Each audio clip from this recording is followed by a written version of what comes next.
Welcome in. This is Movie Vault episode 149. Today is Pulp Fiction. I'm Tressel. I'm here with Zach and Ben. And this is the Movie Vault. We are very, very happy to finally be watching and reviewing this film. Not finally watching. How many times have you seen this, Ben? I think this is at least the third, maybe the fourth time I've watched this. This is my third time this year. Wow. Yes. You've been showing this to everyone. Yeah, it's funny because Micah and I watched it like maybe a month ago, and then I invited him. I said, hey, do you want to watch Pulp Fiction? He says, we just did that. And I'm like, I can't even remember who I watched Pulp Fiction with. Yeah. Just with so many people. Yeah, he walked in yesterday, and he was like, oh, Pulp Fiction. I was like, oh, he must have watched it recently. That explains things. And this is your second time. Yes, my second time. Yeah. I was watching it with Tress. I didn't even know he watched it the first time. So I was like trying to mansplain it to him, but he's like, I've seen this. Or he could have lied to like make me not mansplain it to him. You know what I mean? When was the first time you watched Pulp Fiction? It was my intro to theater class in undergrad. Mm-hmm. I think Ohio State knows that none of their students are going to watch theaters or plays, so they just make it a movie class basically and get a theater credit. So one of them was Pulp Fiction, and I actually wrote my thesis for the class on Pulp Fiction and the idea of this being a hero's journey out of order. So we can talk about that, but it was centered on Bruce and him being the hero. So I have a very strong connection to this film because I was forced to write about it. And you know when you put it in hard work into something and you feel like you come out of it satisfied? That was one of those rare instances where one of the liberal arts credits that I was forced to take actually felt satisfying. The other ones felt like so fruitless, but yeah, this one was great. I'll agree that the only ones that I ever felt satisfied with the liberal arts, courses that didn't really have to do with my field of study was definitely the film related ones. Oh yeah. But that's because, college is supposed to be about learning and studying something that you're interested in. So if you're interested in movies, it would make sense that you're satisfied when you actually get to put some of your skills to use studying like film or like theater or acting I don't know. Sure. A lot of theater and acting and then movies, Yeah. it all sort of runs together. Somewhat. And it's funny. I think Pulp Fiction got me into med school because I wrote the thesis on it. My professor loved it. We became good comrades, and I use that word too because his name is very comrade-ish. I won't say it. And he ended up writing me a letter for my med school application because most schools need a non-science professor. So you really have to like go out of your way to like get to know your professors. They're not going to let you just do your prereqs and apply. And this class was online, so I had to like go to virtual office hours for theater. Like I have a question, about theater. I had to like prepare questions for it because I had no questions. I have to think of what a question could possibly be. Like, what does this scene mean? When I could just go on Wikipedia or something, But he was a wonderful teacher, and he really loves theater. So Pulp Fiction has a place in my heart. When did you first watch it, Tressel? June 2024. Oh. I just looked, so about a year and a half ago. Nice. Yeah. What was the occasion? I decided to watch it one night. I just watched it by myself, and then I listened to the soundtrack to work out for like the next week and a half. Nice. 'Cause I remember that watching the movie. Was that the last time you worked out? Probably, honestly. I think so. That was a joke. What about you, Ben? I watched it the summer of 2020. I don't remember which Tarantino movies I watched. I'm sure I could look at my letterbox and find out exactly. Because I think this was right when I started watching movies. Right after I got Letterboxd, I was watching all of the Tarantino movies I could watch. I started with Reservoir Dogs. The ear cutting scene was crazy. They don't actually cut the ear in the scene. You only see the effect of it though. I was like, who is this guy? It looks like it was the second one that I watched, and then I watched Once Upon a Time in Hollywood, Jackie Brown, Inglourious Bastards, Hateful Eight. Literally watched these all in like week and a half. That's a fun time of each other. By the way, that's like a rite of passage. Like for any movie person, like going through the Quentin Tarantino films real fast is definitely a rite of passage. Yeah, it's like foundations for med school. Yeah, and I this time I was also watching movies like Silence of the Lambs, Zodiac, Ghost Rider. Oh, well, some of these are not like the others. Clockwork Orange, like these were like super, like 8.5, Good, Bad, the Ugly. These Shawshank are like Redemption. High well-regarded movies. Social Spaceballs. Network, which I only gave 3.5 stars at the time. Oh. The Master, like it was just like everything was like the craziest, most interesting thing I had ever seen. And I do kind of miss that time period. That's a special time period to have when it's the first time where you kind of like your eyes are open. Yes. And like no, it doesn't matter what it is.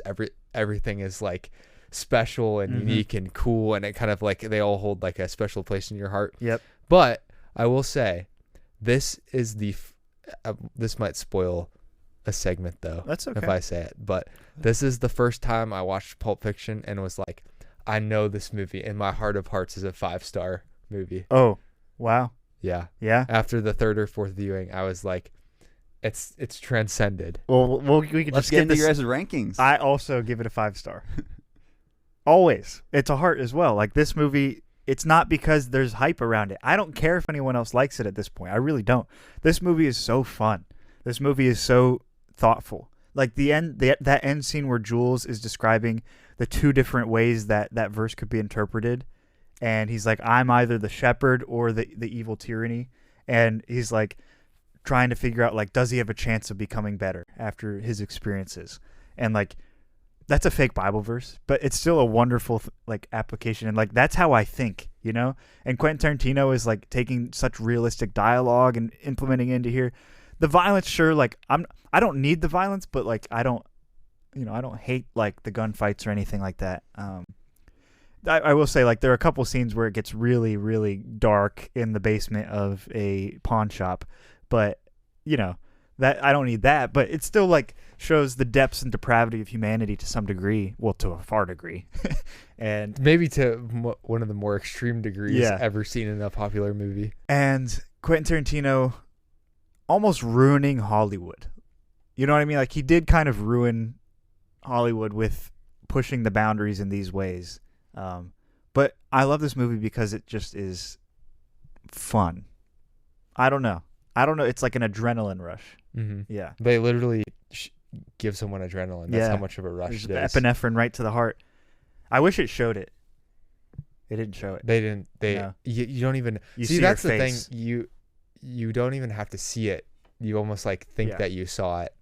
That's a common trick in movies where they're like, we won't be able to show this because of the rating, so we'll visualize it in a way that you will think that you saw it based on the thing that have happened, and you think back and you're like, no, they didn't actually show it. Well, you could show that. Like another part of this movie that they didn't really show, but you can't show that part, but you could show the epinephrine shot. You Or could the show, adrenaline you shot. could show the epinephrine shot, but maybe it was better to see her facial reaction. Yeah, that's true. Man, so I don't even know where to start with this movie. Tressel, did you have a particular place where you thought we should start talking about Or do you have a Pulp question? Fiction or a question? I have a question of the day. Let's and do then it. I'll get Okay. into that. My question today is, if you could change the lead in any movie, which movie and who would you change it to and why? My first thought is, man,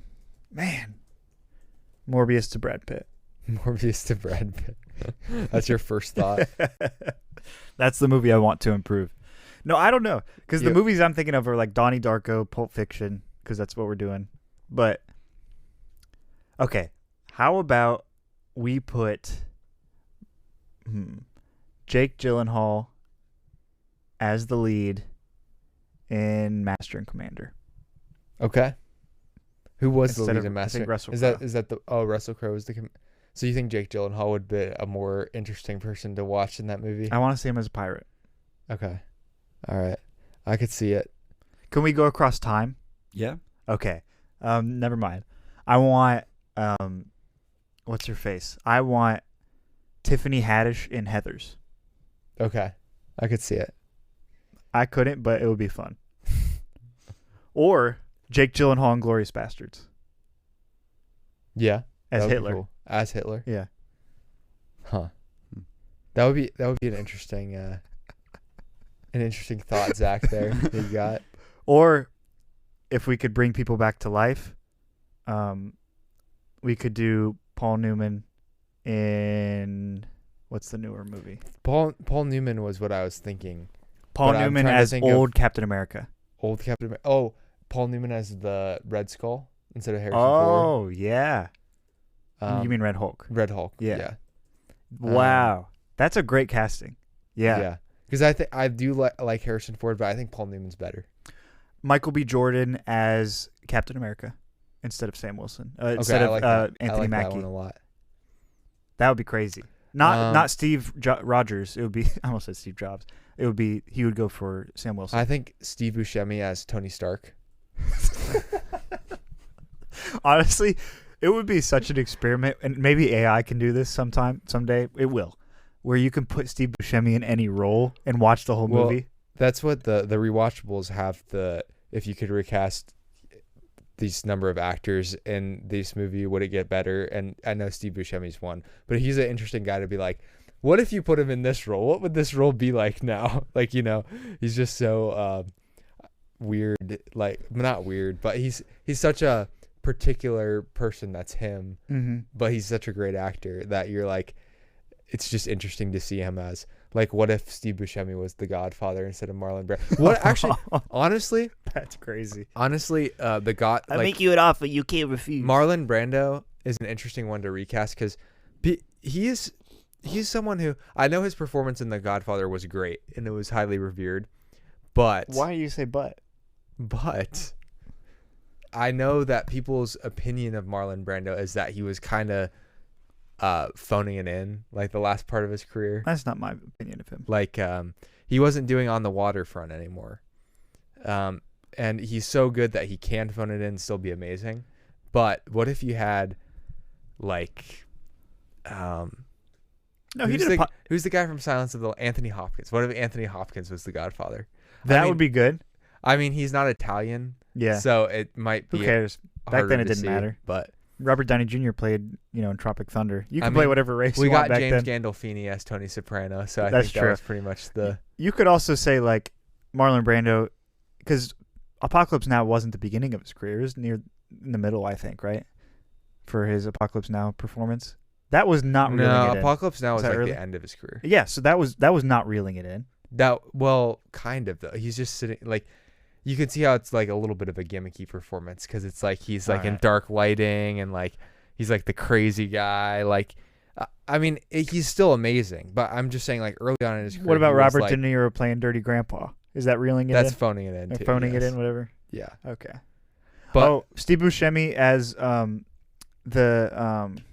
what's it? As Dale Cooper in Twin Peaks. that would be crazy. This might just need its own episode at some point.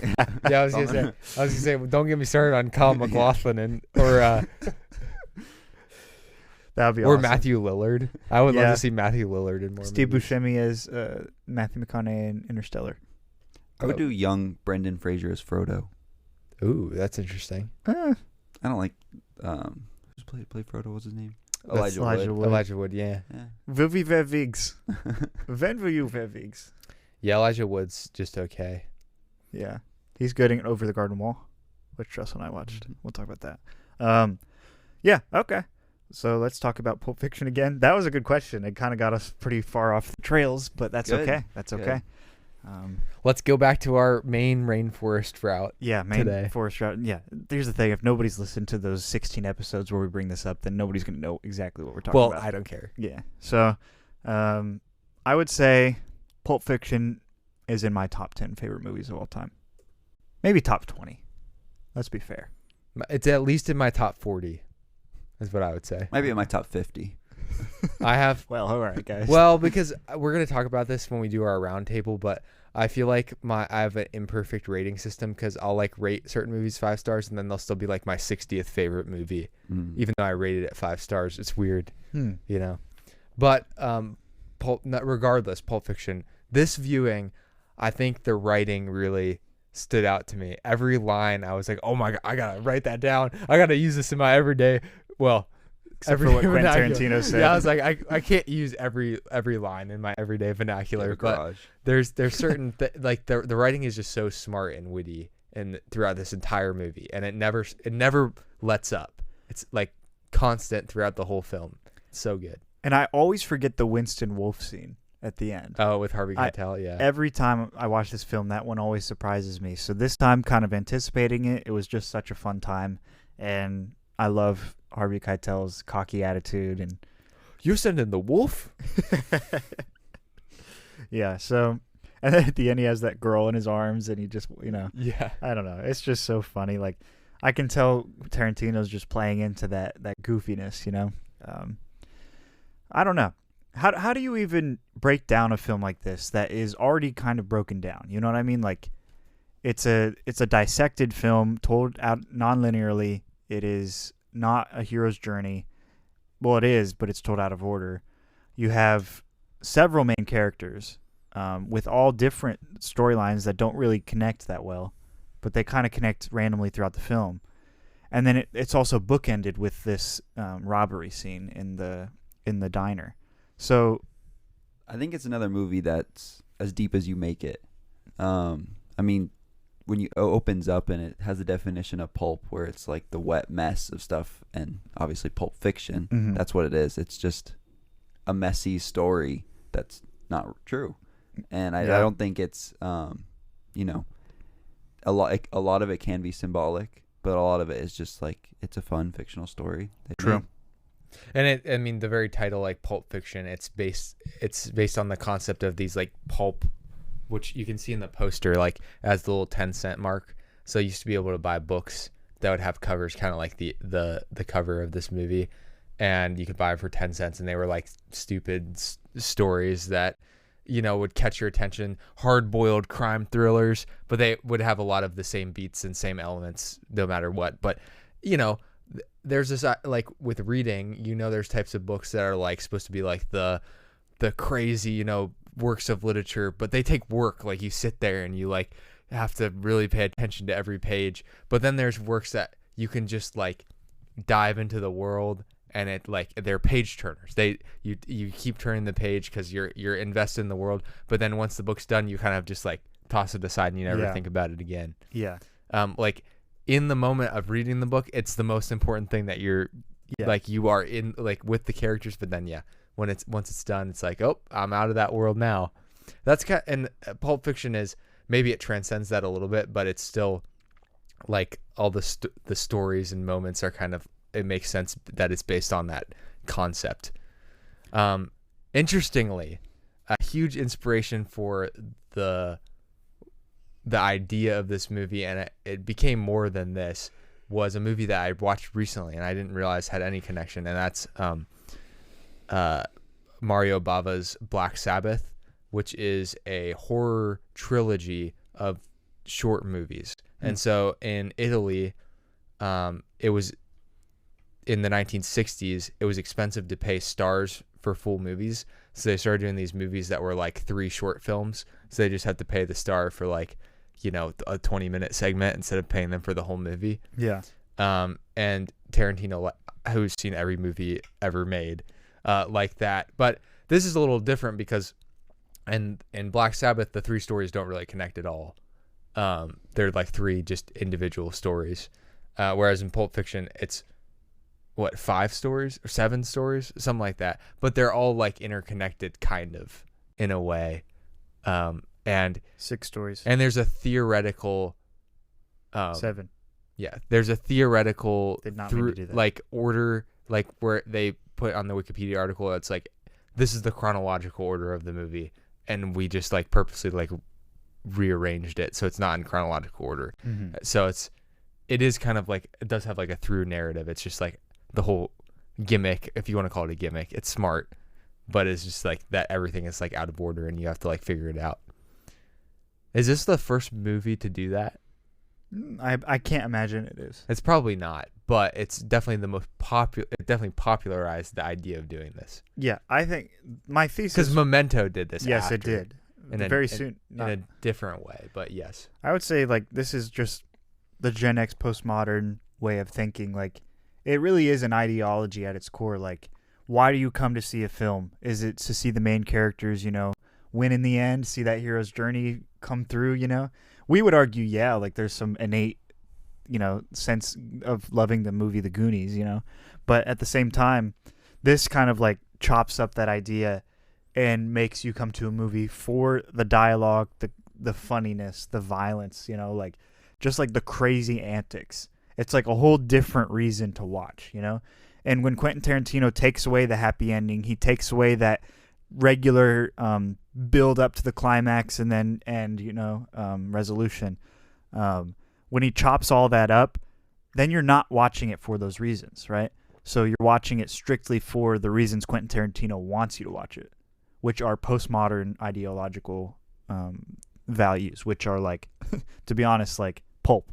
That's essentially what this is, like a mesh of craziness. It's like, man, everybody's mud wrestling. You know what I mean? Like it's not a banquet where everybody's dressed up. This is like we're in the mud getting our hands dirty, visceral, innate humanity, primal instincts, not primate. Well, just think about the scene where Vincent Vega accidentally kills the kid after they've just like brutally killed these people who betrayed Marcellus Wallace, but for some reason, I forget the kid's name. There's so many characters in this movie. Yeah. They're not Brett's. Oh, Marvin. So Marvin gets to come out of it, and they're talking about random miracles, and then Vincent turns around, accidentally fires the gun. Terrible gun safety by Vincent Vega too. The number one rule of gun safety is that you don't just point it at yourself, at other people, even if you know it's not loaded. Mm-hmm. You just assume that the gun's always loaded. Always in keep this the case, safety on. Yeah. Always keep the safety on. No rules were being followed, and then he shoots Marvin in the face, and it gets all over the car. But his reaction to it, it's like almost like I spilled a drink. Yep. Like it's like that's the view of violence in this movie. Is so like everyone is so desensitized to it from all angles, and there are stuff that still pushes the limits of that. Yeah. Like in the basement scene, it's like still pushes the limits of violence past where these people are comfortable with. Yeah. But it still seems muted in the whole context of the movie, where you're seeing people overdose and you're seeing people, you're seeing boxers kill people in their fights. Yeah. You're seeing gangsters murder people. It's just like an onslaught of violence and depravity. And yet there's still a character who's trying to escape it. Yeah. Jules. Yeah. No, but even his way of escaping it's like not really that. No, not really. It doesn't feel like he regrets anything that he did. No. The one thing at the end, I was like, he's still imperfect because, he's trying to be the shepherd. He's trying real hard to be the shepherd. And he gives this man his money, right? Eli Roth. Not Eli Roth. Tim Roth. Eli Roth is the horror director. Yeah. But he also lets him keep everybody else's wallets still, too. So I was like, he's an imperfect shepherd. But yeah, he's trying to escape. And Vincent's not. Vincent doesn't really care. Jules has he's got a lot more of a moral code. He obviously believes in God, and he believes that there's supernatural power and that a miracle occurred when they were being shot at. And Vincent is very skeptical the entire time.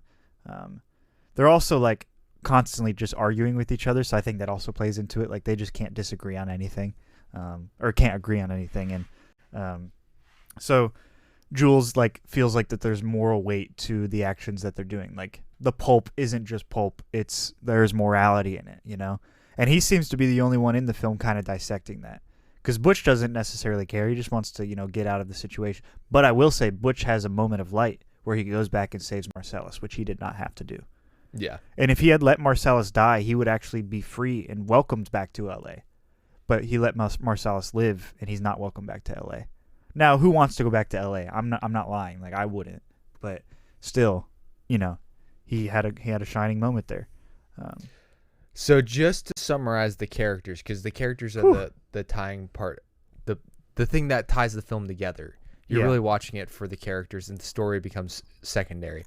So you have the two gangsters who are teamed up together, John Travolta as Vincent Vega and Samuel L. Jackson as Jules Winfield.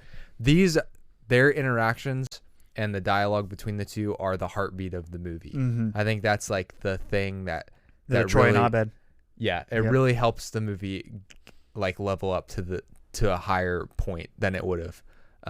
because their charisma, Samuel L. Jackson, this is like the perfect part for him. Mm-hmm. Like that, and that's where like I know he like always sticks up for Tarantino, but it's because Tarantino like gets Samuel L. Jackson maybe like way better than any other director ever has. Yep. Like, what do you think he's best in Mace Windu?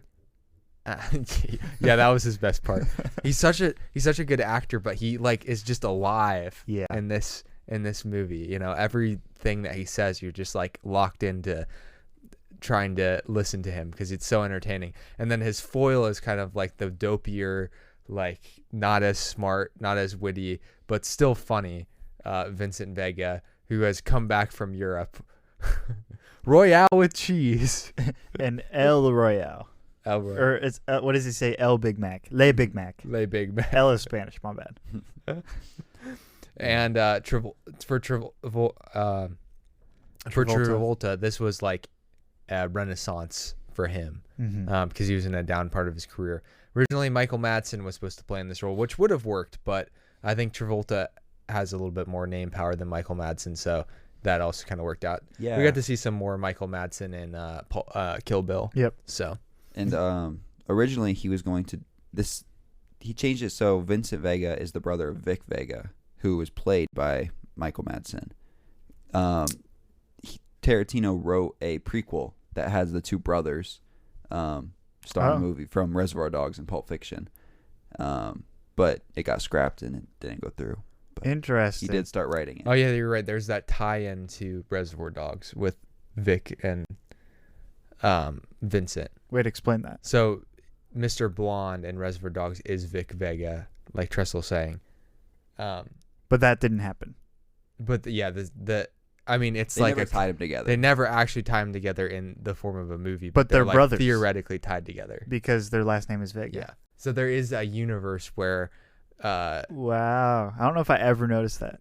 Yeah, which it's sad because Michael Madsen just passed, so that probably kills the opportunity of there being like a. Well, and you know, Vincent Vega does die in this movie, so it would be kind of hard to do a old guy Vega brothers reunion. The main problem was they both looked too old to do a prequel, and Tarantino said he didn't want to fake it and make it look bad. Yeah, they definitely did look too old to do like a young. It was entertaining. It would almost have been good as like a 20-minute short film, but I know he doesn't really do that. Harvey Weinstein wanted Daniel Day-Lewis to play. That would have not worked. That would have been too much. Yes, exactly. He would have been trying way too hard. You got to pick the people. He'd be method acting that role. Vincent Vega, who's like not worth method acting at all.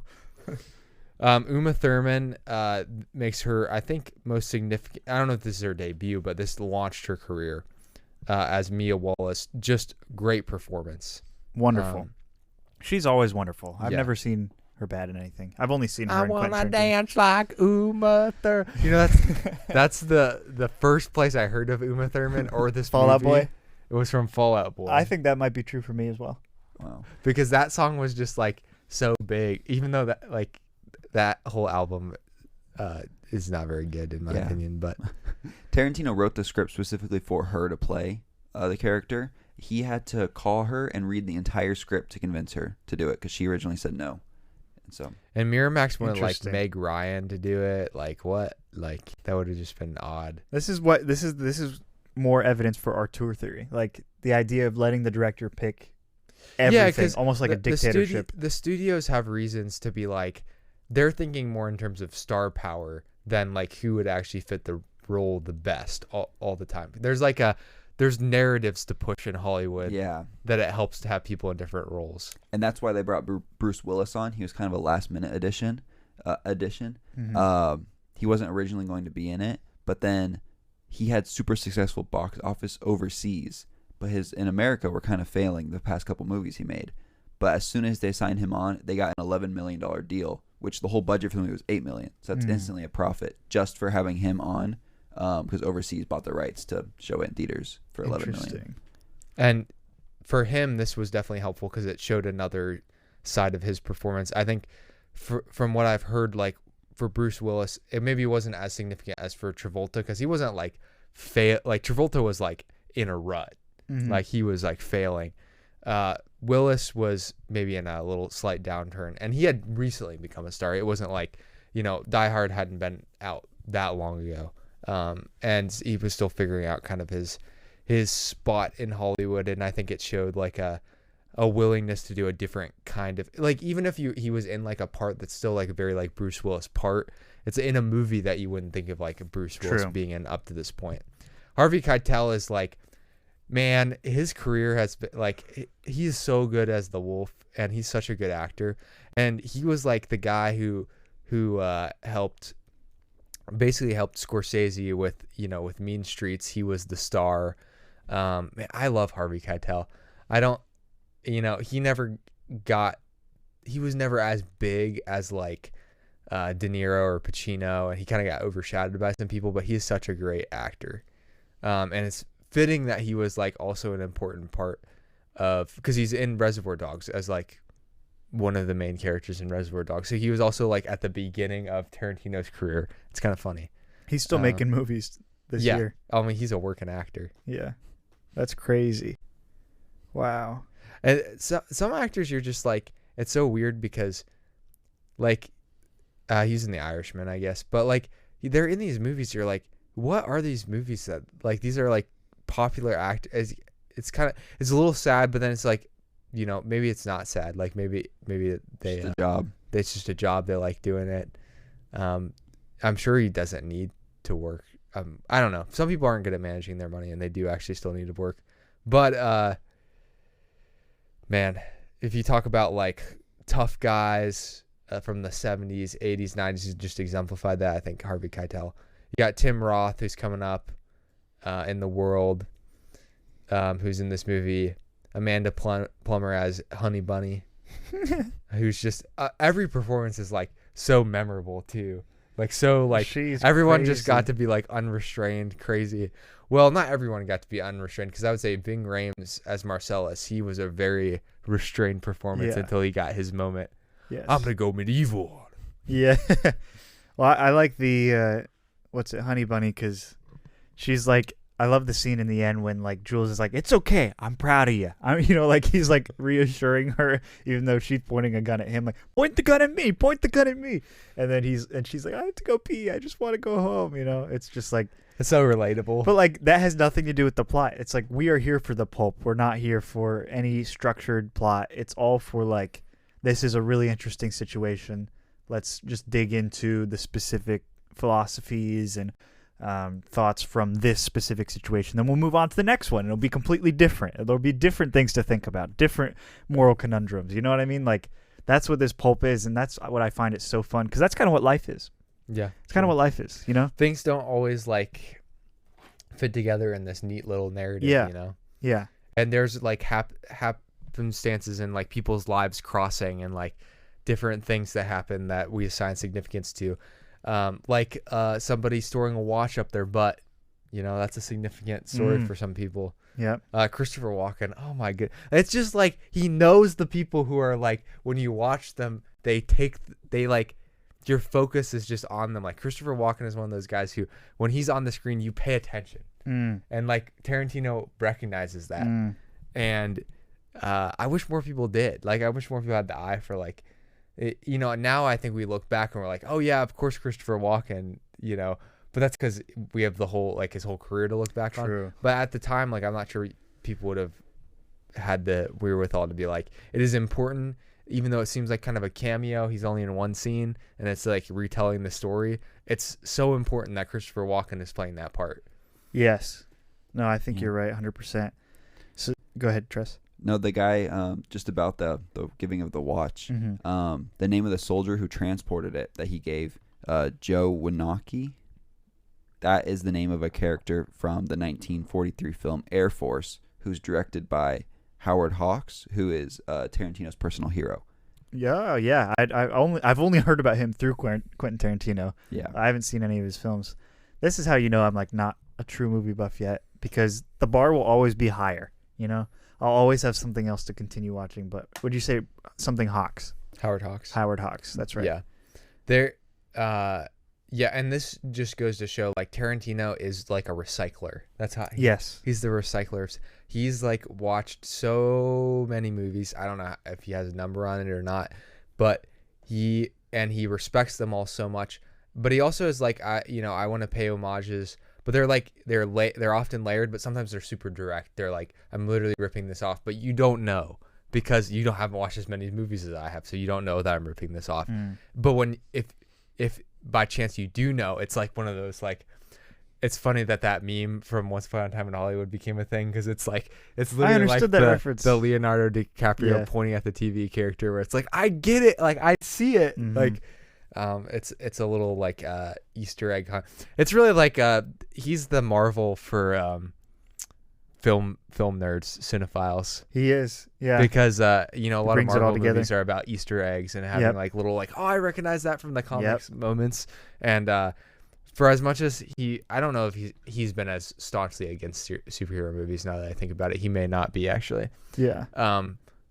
Because I think it fits more of, even if he never actually goes into it, it fits more with what he's doing, which is that he's taking all of these things and kind of like merging them together and paying homage to them.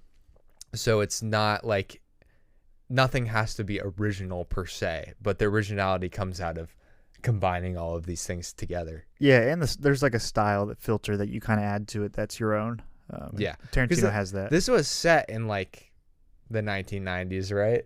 From what I could tell. But I was like, this is not like, you were like, were there really like gangsters like Jules walking around LA like just like this? Probably not. It's definitely like feels like he took somebody out of the 60s and 70s. A more violent universe. A more violent, and then like put them in the 90s, type thing. Yeah, I don't even know if it's a more violent universe because it's like he's kind of saying like this is what life is. I feel like it's true. It's like the difference is the violence is stylized. Oh, for sure, and it's glorified. Like the actual violence in life is like way less cool.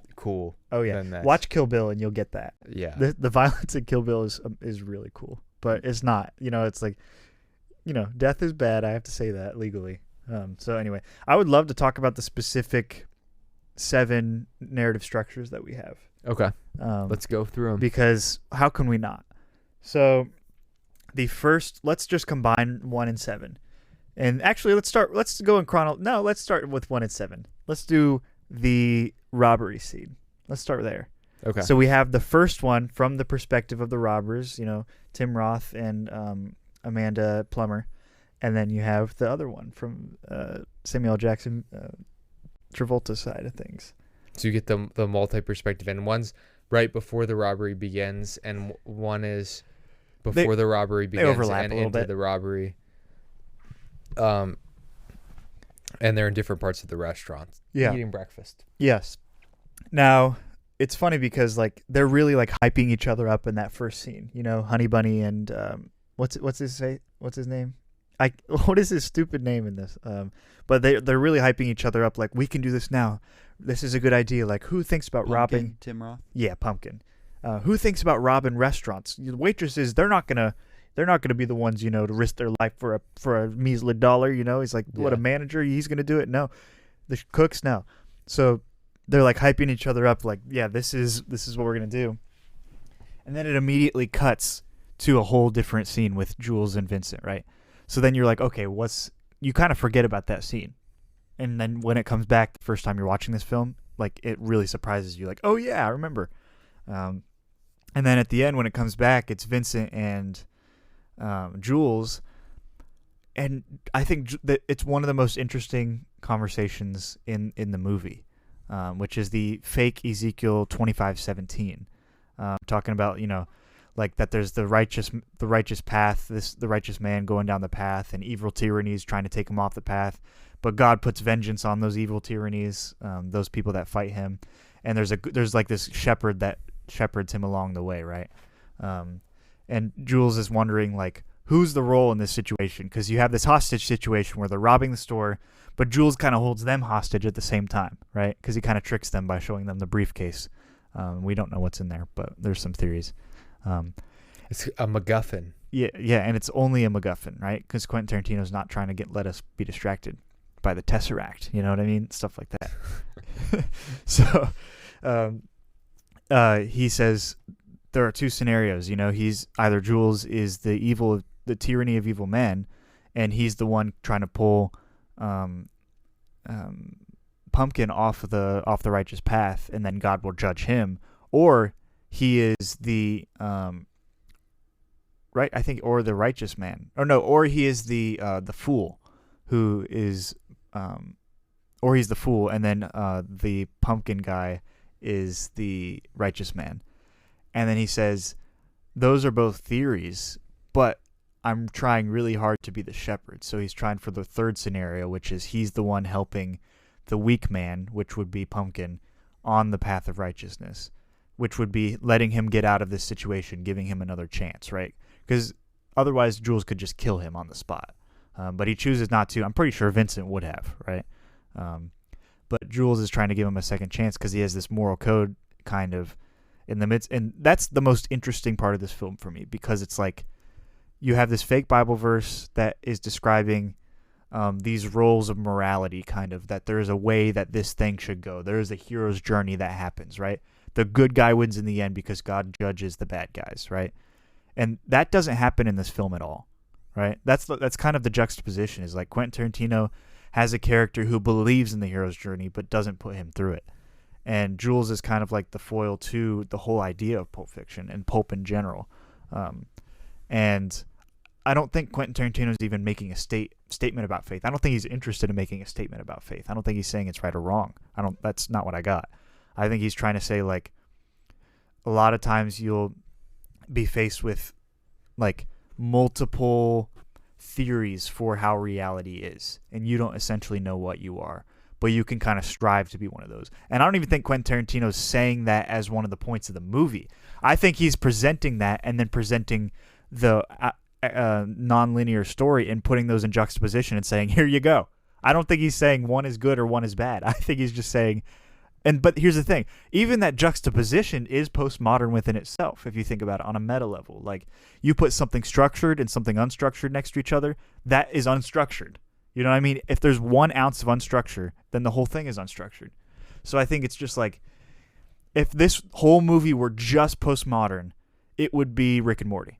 Maybe. You know, just randomness happening. But Quentin Tarantino kind of puts some elements of order throughout it, and that makes it like even more complicated and more brilliant in some ways, to show like, I know what it looks like for the hero's journey to follow through, but I'm going to juxtapose it with, you know, disorder, with lack of meaning. And of course, we don't believe in lack of meaning, but it's just a very interesting way to make a film that hasn't been done before, and that's the style he adds to it. Because no old Chinese kung fu movie that he had watched from the 90s has been told in this way. That's my guess. None of them have been told with this many philosophies out of order, with this many, conundrums. That's my thought. Maybe I'm wrong. So that's why it's the most interesting thing for me. What do you guys think? I agree with you. I don't think that. I almost wonder sometimes if, like, studying his movies in the way that you would study other filmmakers' movies is even helpful, because I agree that I don't think he's, like, necessarily really trying to make a point, in the sense that, like, his films, like, some people go into making a movie with, like, I have this, like, thought, and I want the film to, like, portray and express that, but I don't think he does. I think he's literally coming at it like, I have this, like, style and this, like, a vision of characters in life that I want to show, and like, anything that comes out of that's kind of, like, secondary. Sure, I would say. Go ahead. Sorry. To the main thought, but I don't think he's against, like, people trying to come up with something, or like or like the idea of, like, postmodernism in this. Like, people don't necessarily set out to be postmodern, and they still are. No, that's what I'm saying. I think his ideologies are being shown through the movie. I don't think he's doing it on purpose. Yes. Yeah. So I think this is naturally Tarantino. Honestly, shows it makes sense with postmodernism. Like, postmodernism wouldn't make sense if you were just like, oh, I understand this concept of being postmodern, and I'm striving to be it because that's order. That's like a modernist way of looking at postmodernism. Exactly. Postmodernism is sort of like, yeah, just this. You're kind of just like, let it, like, you're taking in stuff, and the natural result of that is like creating this. Yeah. Like from everything he took in, it's and then from there we can try to put more of a modernist or like a more of a lens from older philosophies onto the movie, and that's how we kind of create and like extract meaning from it, even if it's not what Tarantino was thinking at all. Which for all as highly as we praise auteur theory, there's also this idea that there's sort of like auteur theory sets up the director as the god of the movie, and so if in that case you're like, if I don't come to the exact conclusion as the director, then I'm wrong. It's like there's like a truth or a non-truth to that. It doesn't have to be. It doesn't have to be like that. Movies are more deist. I think it's like the the director set it up in their vision. The director sets it up, they wind it up, and then they let it go, and then it becomes whatever the audience. So maybe there is like a truth to deism, but not in life. It's just in like how we observe certain things. Like humans can be like if it's not a perfect one-to-one comparison, but in a lot of ways it kind of makes sense. And I think a lot of artistic, you'll see people like Lynch who are very also postmodern, who will be like, yeah, I don't want you to be thinking about like the meaning that I'm ascribing to this. Like it's not about a meaning, it's about a feeling. But then at the same time, we understand when we dove into Lynch, like you can find meaning in his movies when you really like study and understand his life and how he talks about and thinks about things, because they are coming out of like a deeply personal part of him. I don't know. There's a different lens you have to have. I think there's more meaning in I think there's more explicit intended meaning in Quentin Tarantino's films than David Lynch's. That's probably true. So you also shocking. So that's the thing about auteur theory is, yes, there's not always an intended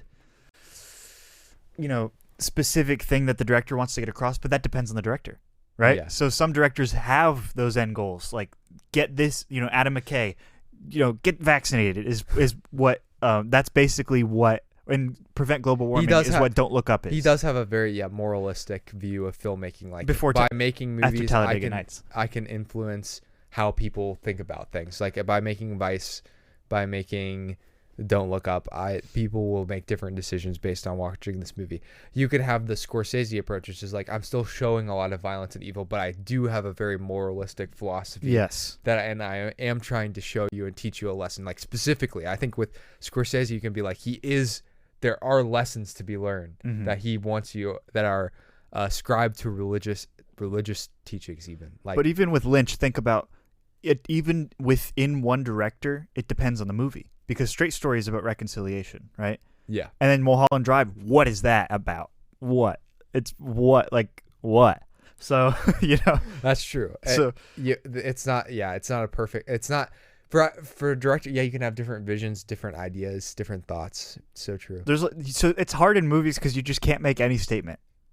Yeah. You can't say like auteur theory has an intended direction, because it doesn't always.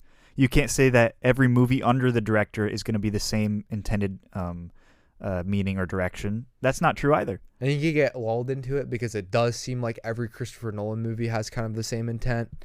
So you can be like, well, look at him. Like all of his movies kind of like are thought out the same way. Like there's like a process. But that's just because there's certain directors who are more process oriented. Yeah. And like more mathematical and in their execution. Yeah. And certain ones who are more open to trying different things, and changing up their methods. I think Tarantino is a very method driven director. Yes. In a lot of ways. Yes. Which is interesting with him being talked about as being postmodern, because I think his movies do have a formula, even if it's a very good formula. And it's not a formula that most people would be able to execute in the way that he does. But it's from the point that Pulp Fiction came out, you see him like going back and picking genres and being like, let's do a blaxploitation movie. Let's do a kung fu movie. Yeah. Let's do a World War II movie. Yeah. Let's do, and I'm sure all of these influences Howard Hawks, the martial arts movies, the B movies from the 70s he watched. The B movie? The blaxploitation movies he watched. You like jazz? Sorry. All of these things come up over and over in his movies. And it all started with this. I think Reservoir Dogs was important, but that was more like, I'm just working out how to make a movie. And also how to use tricks to make a movie better. Because Reservoir Dogs is so smart because it's a heist movie where they don't show the heist, right? Like, and this movie kind of has tricks too with like the nonlinear narrative, but tricks aren't always bad. I think a lot of people think of like, if you have a gimmick, it means you have a weaker story. What are tricks for? Kids. Yeah. Anyway, sorry. Yeah. So when you have a, I just go ahead. I'm having a lot of thoughts. I'm sorry. So gimmicks or tricks or methods aren't always bad if you have a reason for using them. It's not like the movies where they have the montage that speeds up time, you know? Yeah, that's true. I 100% agree. I think the next way we can split it up is the prelude to Vincent Vega and Marcellus's wife and the Bonnie situation. So this is their conversation in the hallway leading up to the door, them going into the big kahuna guy's place and shooting him, and then the after effects of having that guy in the car and then shooting him and then having to clean the car. Someone else take the reins on this one. I'm curious what you guys think about these two scenes, because there's a really interesting wife talk in that first part, and then there's really interesting arguments. I think the second one's a little bit less. Well, let's take out the elephant in the room. Can you give someone else's wife a foot massage without it being weird? I'm just thinking about us three. No, that's weird. Yeah, it's weird. Yeah. There's no way it's not weird. I mean, he asked a good question. Would you give a foot massage to a man? Unless I'm getting paid heavily for it. Hefty. I don't know. Yeah, no. I Takes wouldn't. the big bucks. I wouldn't. Yeah, I wouldn't do it. Yeah. So That's disgusting. So you can do all of this comparison, which they do. It's just like, is it as bad as this? Is it equal to this? But I don't know. It's still like, I think it should be kind of about intent, but it's hard to imagine too many intents that are pure with giving someone else's wife a foot massage. Yeah, that's true. And at the very least, it's like very weird, and I wouldn't want to be associated with the weirdness.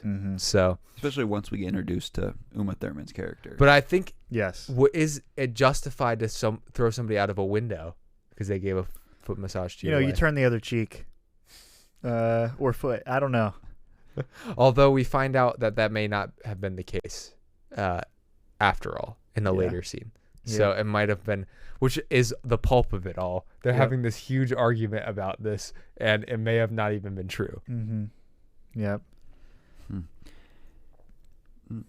And then and I think the thing about this scene that's so amazing is they're talking about this completely kind of like random other thing, and then they go in. It's like they're just like clocking into work, which their work is like killing these people who betrayed Marcellus Wallace, who's the big boss of the whatever gangster criminal organization they're a part of. And these guys don't fit the bill of who you would think would be dealing with Marcellus Wallace, but they look like frat kids. Yeah, but it gives you the idea that they're people who bit off more than they could chew. They got in deeper than they thought, and they didn't realize the consequences, and now they're facing them, and they look very scared. Look at the big brains on Brett. That's one of my favorite lines. The Big Kahuna Burger, the Sprite, of course, is a great part, and it still has kind of this like random, like Jules in his element, where he's talking about this random stuff, and then somebody is hiding and almost kills them, doesn't kill them. That's a miracle. Now Jules is gonna quit, and then they accidentally kill Marvin, like we talked about. Then the whole scene with the wolf starts, and the wolf just. They don't like him Vincent doesn't like him at first because he's telling him what to do, and Vincent's a very like, he seems like a little dull-witted, but he's like kind of sensitive, so he doesn't like when people are making it look like he's dumb or slow or things like that. But by the end of it, they're like, man, Mr. Wolf, you're the best. That's true. And he is. He does seem like it. So, what about the Bonnie situation? where they have to. The Quentin Tarantino's wife Bonnie is coming home. Oh yeah, she's a nurse. Yeah. Go nurses. Night shift nurse, it would seem. Yeah, perhaps. Right. Getting Because home she's getting home in the morning. at 9:30 or something. Yeah. Is that about when you get home? Earlier than that. That's what I was trying to figure out. Well, they used to work 8-hour shifts though, so maybe the shifts were a little different. Oh wow! So they now have 12s. Yeah. Why did they do 8 to 12? I think it was just like more practical. You don't have to hire for 3 shifts. You don't have to hire for 2 shifts. So more practical for the hospital, not for you. I wouldn't like to go work night shift 5 days a week though. That's true. 4 nights. Like 5 8s. How many do you do? 3 or 4? 3. Okay. Nice. 3 12s is better, I think. Okay. So I think there is some benefit to some efficiency to the 12-hour shift. But yeah, she's gonna come home and they're gonna be doing some real gangster stuff, and they don't want her to be home. Apparently, she doesn't know that Jimmy is associated. I don't really know what Jimmy is. He's my only connection in the 818. Yeah. But like, how is he connected? We know what his business is not. He makes it very clear what it's not. He kind of says like Uncle Marcellus. You know what I mean? So, but that it can't be a biological uncle. No, that's what I was thinking. Wait, although Bonnie, his wife, is black. Oh, that's true. So it might be his daughter then. No, that'd be father-in-law. What if Bonnie her is father's brother? Yeah, it's Marcellus Wallace's niece. Yeah, could be.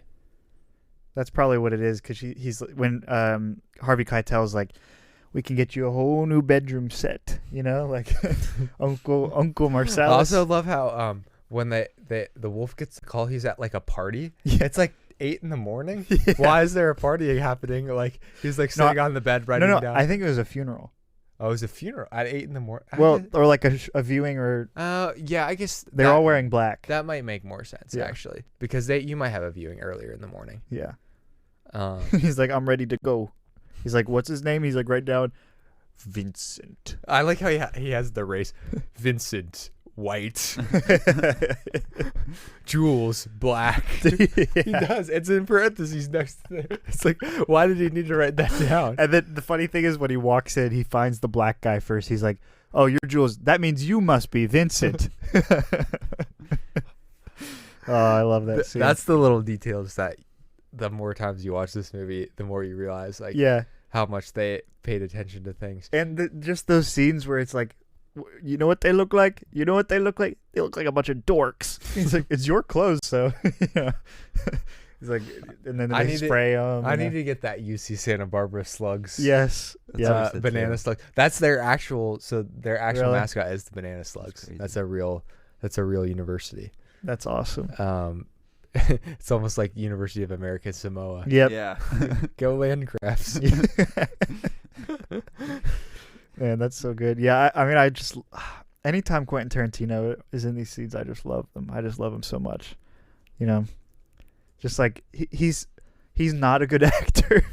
That's what I was watching so him and funny. I was like, why did he cast himself as, like I'm sure there's other people who could, but he does have this kind of like charm. Yeah. As he fits the Jimmy character. Yes. Because he calls them dorks, but Jimmy's really kind of a dork. Yes. Yes. And he tries to put on this real tough guy persona, Mm-hmm. but then he's like known for having like gourmet coffee. Mm-hmm. Like you could tell he's like not really. He's talking, which is Tarantino. He seems like somebody who can really like talk, but doesn't necessarily back it up with his presence. You know. Yeah, for sure. Yeah, because you hear Quentin Tarantino, like his name precedes him. People who've never heard seen his movies know who he is, right?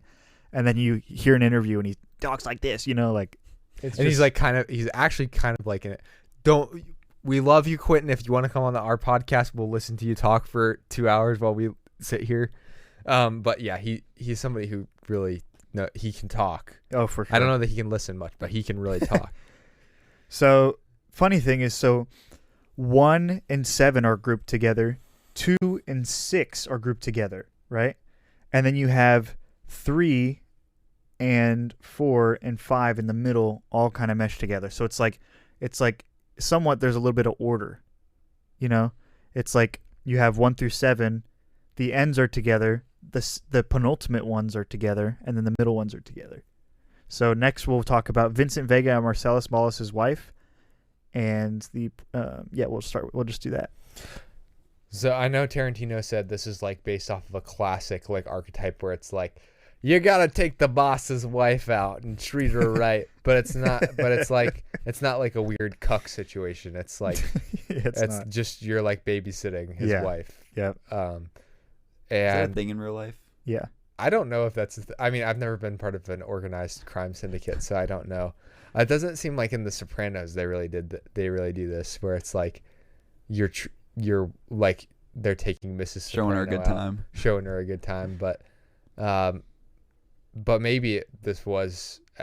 It's definitely an archetype in movies, and it's interesting because they have a common interests that they find heroin. She snorts his heroin on accident. Or I guess she does cocaine, and he actually does. Which, one of the things that I'll do a little aside that I thought was maybe the most disturbing part of Pulp Fiction, and maybe what should actually be maybe the most controversial part, is like that scene where he shoots up the heroin is maybe the most glamorized version of heroin I've ever seen on screen. And I've like read about heroin. Fortunately, I haven't had to interact with it much like up close and personal, but I've like read about it, and heroin is like a very like this is not the experience that heroin addicts have. Maybe it's how they feel, but it's not like a lot of times people end up with the black tar stuff, which I get. Like in the 90s, I don't think black tar heroin was a thing, but it was. But it fits the movie, like where he's like lining up the heroin. He's like, these two heroines are the same, but this is the good stuff. Yeah, one of Tarantino's best friends is a recovering heroin addict during the time, and so he used him to consult on everything. And he told Travolta the best way to simulate a heroin high is to lay in a hot bath and drink a bunch of tequila. And he said that is the most similar feeling you get to heroin, which I don't know how he knew that so specifically, but that's what Travolta did. I do have a bath and a bottle of tequila at my house. Don't tempt me. Well, yeah, you gotta be careful. Yeah, and after they go to Jackrabbit Slim's and they win the Twist trophy, win it, we later see on the news broadcast once they get back home that trophy was stolen, but they have it. So they didn't actually win it. They stole it. Because you just win it for the night. You can't take it home. Oh, I never noticed that. Yeah. So they took it home. You just win what for the night? You know how they won the trophy? It's just like they just show it to you. You get a picture with it or whatever on the stage. You don't actually get to take it, but they stole it. Really? Yeah. So and it's on like the news. So apparently it's a big deal. In the background? Yeah. Wow. That's cool. I didn't know that. Yeah. I've seen this movie so many times. I've never noticed that. You see that during the segment with Butch. Okay. There's a TV in the background with him and his girlfriend, wife, whatever she is. Okay. Are interacting. They're talking about how the trophy was stolen from Jackrabbit Slim's. Yeah. Oh, that's the whole idea of Jackrabbit Slim's is so funny too. Yeah. Like she's like, it's a restaurant where they dress up like the 1950s. It's the most Quentin Tarantino concept ever. And Steve Buscemi's playing Buddy Holly. Yep. And all the things are themed. It would be it's a really cool concept. It would probably be like way too expensive to maintain. And then of course the most famous scene in the movie is in this, the dance. Like Trestle and I danced the twist. And it's like a Chuck Berry song. Yeah, she actually didn't want to dance that song. And she complained to Tarantino, and he told her, "Shut up and trust me." And she did. That's wonderful. Really weird dance, but it was clearly memorable. Yeah. Because it's often referenced. I'm sure people, this is the most popular Halloween costume from this party is probably Uma Thurman and Vincent Vega, and then you like do the dance, and it's like a little trick you can do. Yeah, just like you dressing up like Leo from One Battle After Another. Yeah. Yep. Wonderful photo of you.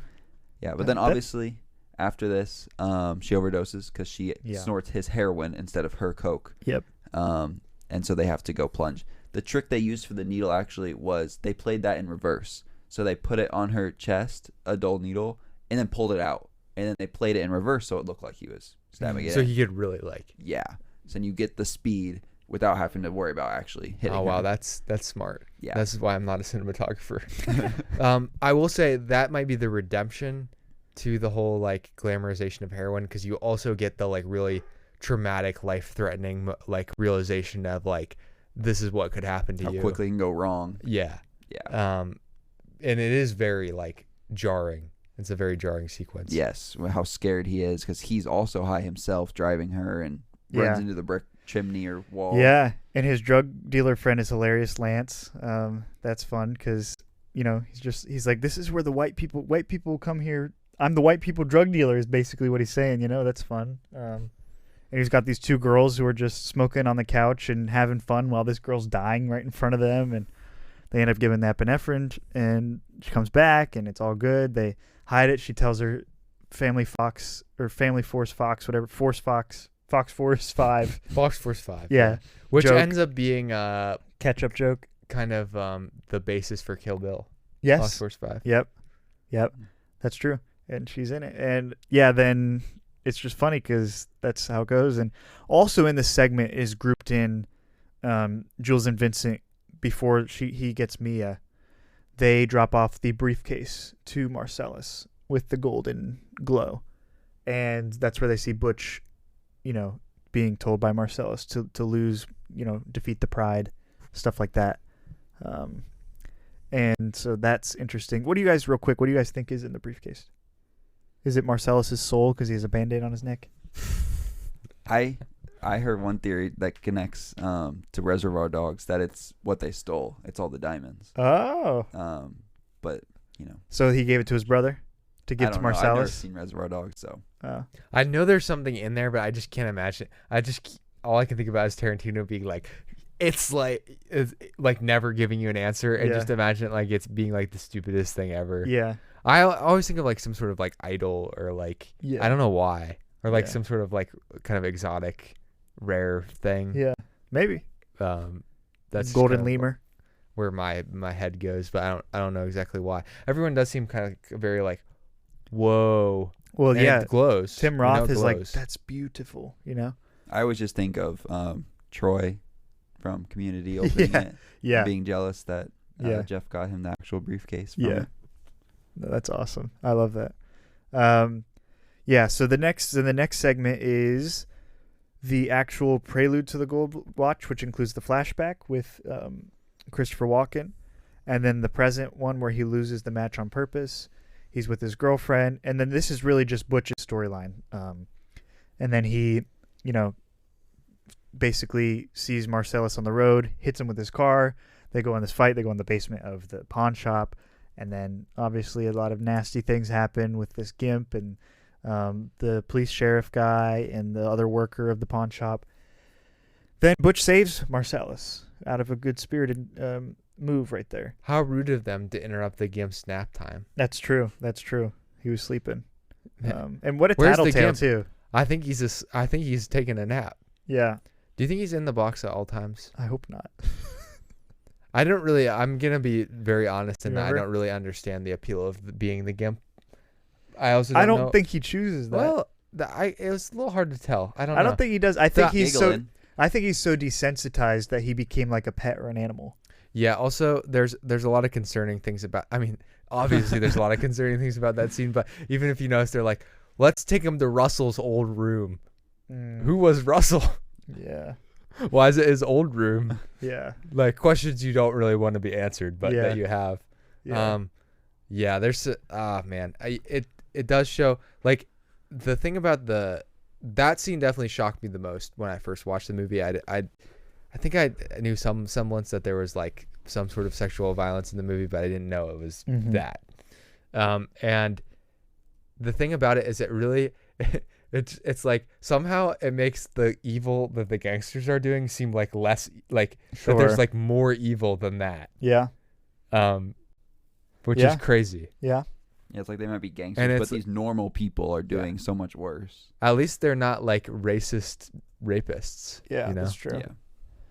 Then I actually forgot right before this, Butch encounters Vincent at the house when he goes to return to get this watch that Christopher Walken stuck up his butt for all those years, and he shoots Vincent. In the bathroom, notably, because Vincent is always in the bathroom. Because Tressel texted me today, like heroin. One of the side effects is bathroom. Constipation.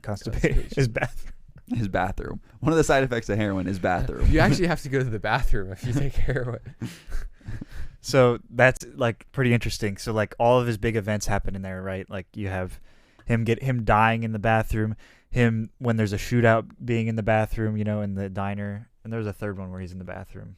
Oh, he's deciding whether or not to go with Mia. Mhm. Also, I forgot to say, he notably makes the right decision. Everybody kind of has their shining moment. Jules at the end, Butch when he saves Marsalis, and Vincent kind of has a redemption as well, where he's like, all right, I think I need to go home for tonight. And then he sees that she overdosed. So he was going to choose the right thing. Mhm. He was going to choose to not sleep with his boss's wife. And this could have all been, none of this could have happened if she didn't, if he didn't, put the drugs out there, and you could trace it back. But so, and then funny thing is, another notable thing is, what's her face? Maria de Medeiros playing Fabian, which is Butch's girlfriend. Tarantino met her while traveling for Reservoir Dogs, just randomly met her at a film festival and said, hey, you want to be in my movie? And she said, yes, I'd love to. And she maybe has the most annoying voice I've ever heard in my life. Yeah. But it's like a weird blueberry contrast. pancakes. It's a weird contrast of the violent large man and like the very small, like Soft-spoken. she almost like infantilizes him too. It's like Flipped. weird. I don't know. She's obsessed with having a round belly to add. That's Pot belly. Pot belly. pot belly. I want a little pot belly. Okay, one other thing. After Butch kills the guy in the ring, Esmeralda Villa Lobos, the cab driver. What is this scene? What is it like to kill a man with your bare hands? So she hears on the radio. This is the first time I noticed this. This is like my 7th watching or 5th watching. And she jumps out of her window into the dumpster to get out quickly, to drive the cab, skirt it out so that she could pick up Butch, just to ask the question, what does it feel like to... What is that scene? That is one of the more surreal scenes. It's also like, have you ever seen a cab driver that looked like her? No. In your life, who's just like, she's very clear, like very sensual, like she's like flirting with him. Yeah. She has this. Well, does he accuse her of being like into into weird? I can't remember what she's like. If he accuses her of like being into like death as No, like he's a like, sexual yeah, thing. like it's a weird. He basically says she's weird, I think, at one point. So it's based on, it's inspired on Angela Jones's, who plays Esmeralda, her performance in a short film called Curdled, a short film in 1991.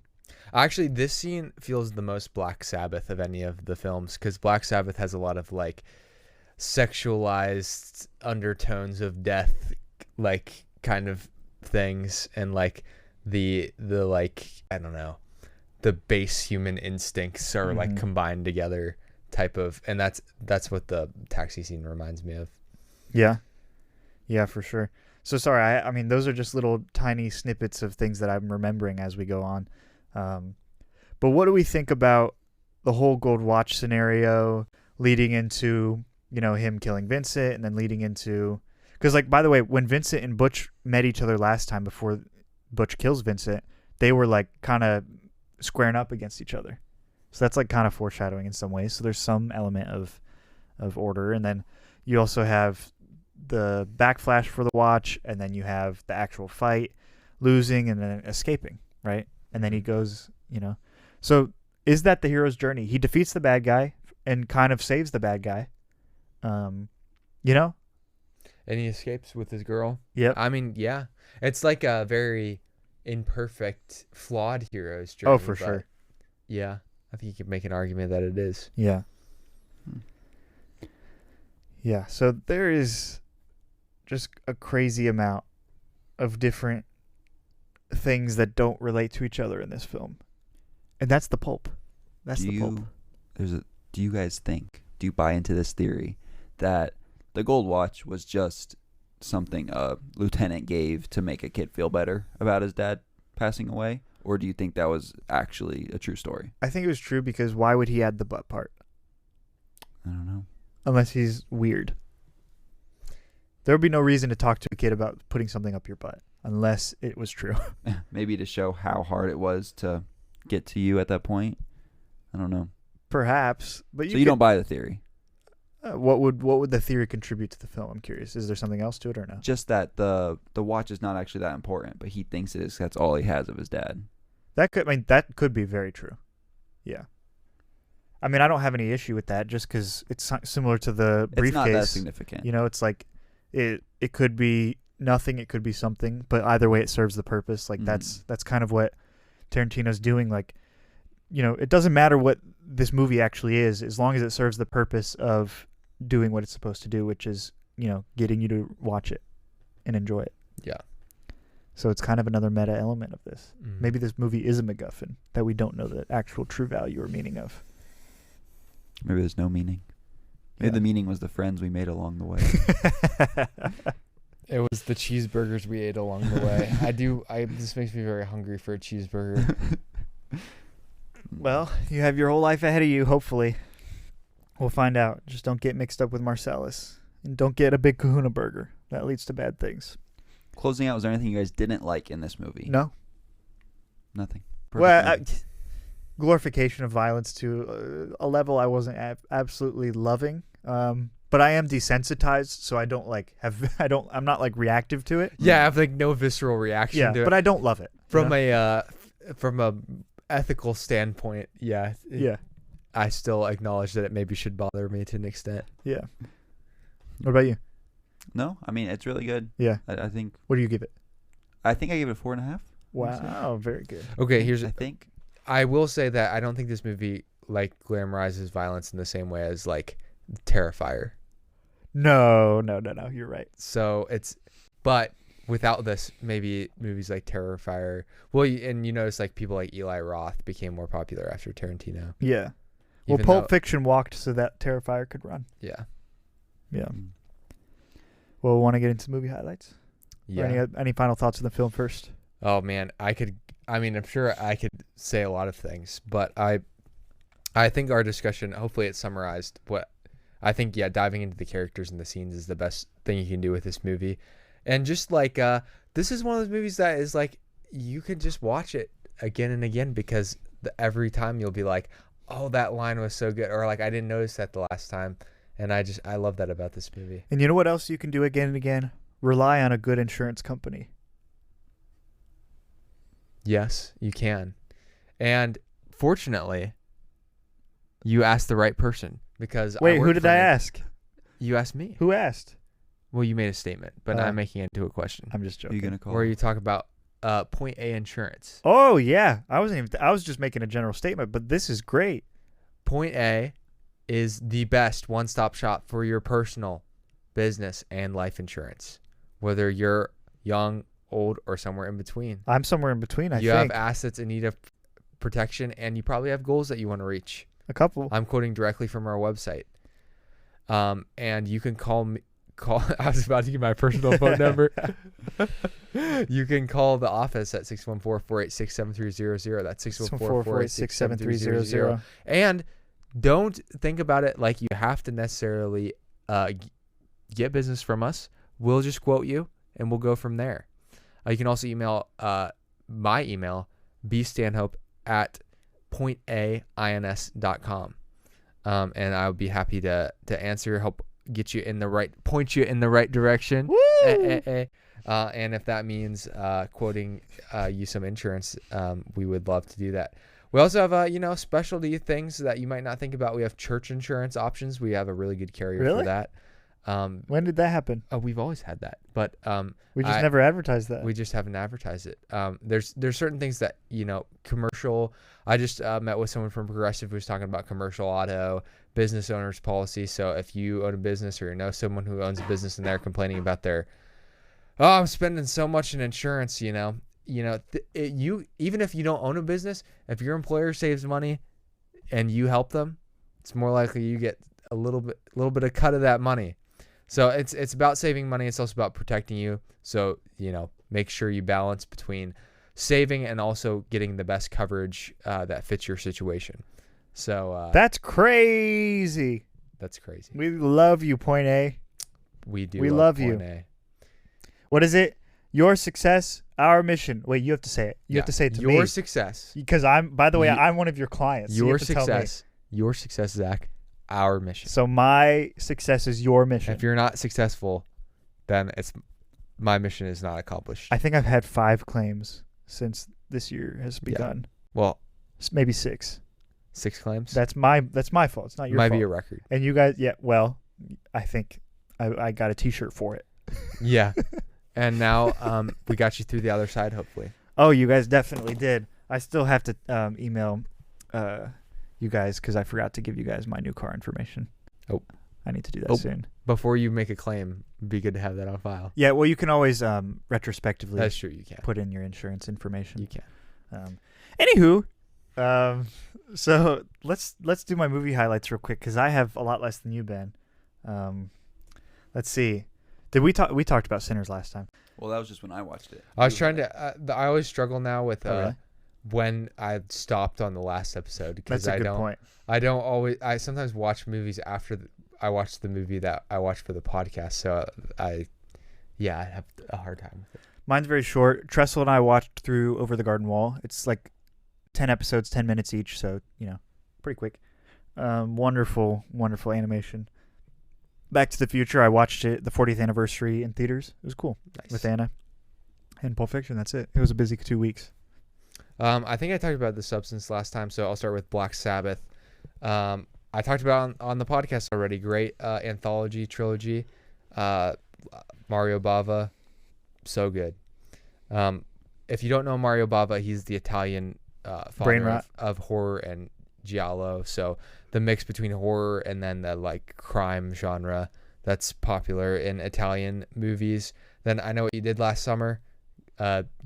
Slasher. It's a little cheesy. It's kind of like the knockoff worse version of Scream. That's a little bit more serious and less of a parody. Watched Materialists with Pedro Pascal, Dakota Johnson, Chris Evans. Decent movie. Nothing crazy. Friday the 13th Part 2. Fun sequel. Hostel Part 2. Terrible. Speaking of things that glamorize violence. Although I will say I was harsh on it with 1 star. It was kind of trying to make a point, which I can appreciate, but I don't know whether it was just like the extent that they went to made it worth the point that they were trying to make. If you don't know anything about Hostel, it's like a concept where like they kidnap people and then like really rich people pay to like torture the people that they kidnap. Interesting. And Eli Roth directed That makes both sense. the first and the second part. The third part's some random guy. Friday the 13th Part 3. Things are starting to get a little goofy in the universe. Not my favorite. I would have to honestly like go back and like try to remember which is which because they like all start to run together at a certain point. Friday the 13th, the final chapter. Things are getting fun again. And then I watched The Monkey, which is a 2025 movie. Decent, funny. Osgood Perkins. He's one of the up-and-comers. Friday the 13th, A New Beginning. So if you actually thought the final chapter was really the last part, you're stupid. We're coming back. There's more Jason. And a new arc starting. I think this was one of my favorite ones, honestly. Like, it was just so goofy. It becomes like a parody of itself at a certain point. I started watching the 6th one, and I can tell I don't think I'm going to like the 6th one as much as I like the 5th one. It Comes at Night. I thought it was a pretty solid horror movie. And just it's in a like post-apocalyptic world. Die My Love, I watched yesterday. It's a new movie with Jennifer Lawrence, who gives a great performance. Robert Pattinson's also in it. This was one of those movies where I was like, I could have gone as high as a 4, as low as a 3. I wasn't really sure what to think about it. So I kind of give it a 3.5 and to let it settle. But it's more of a surreal movie, and I was impressed with like the kind of the veracity of the performance and what they were going for. And I hadn't really I'd maybe seen one trailer, and I didn't really know much about the movie going in, which I think helped. Anyway, and then we got Pulp Fiction. So that's it for me. Yeah. I watched Sinners again with Zach, and then Psych the movie, the first one, Oh. and partway through the second one. Which, I mean, they're movies, but they've they feel more like the show version. Nightmare Before Christmas we watched, and then Pirates of the Caribbean, Curse of the Black Pearl, the first one. Great movie. Yeah, and then Pulp Fiction. Very good. Well, wonderful, guys. We have a lot of movies that we've watched, except for I have not watched that many this week. We'll see if I crank it up this week before our 150th episode spectacular. The movie Vault has come a long way. We'll talk more about it next time. We'll share some memories, some tears, but we'll be very sentimental like we always are. Let's just say the movie today is very similar to the movies that we will be reviewing, and I am very excited for it because it will be an extravaganza, a spectacular, stellar performance by Uma Thurman, if that gives you a hint. So, anywho, she wanna dance like Uma Thurman. Yeah. People love when I do vocal performances. That's do. a little known fact of the podcast. That's true. That's true. Well, with that, you want to close the vault, Ben? Yep. It was a teenage. I'm dancing into the vault, if you didn't know.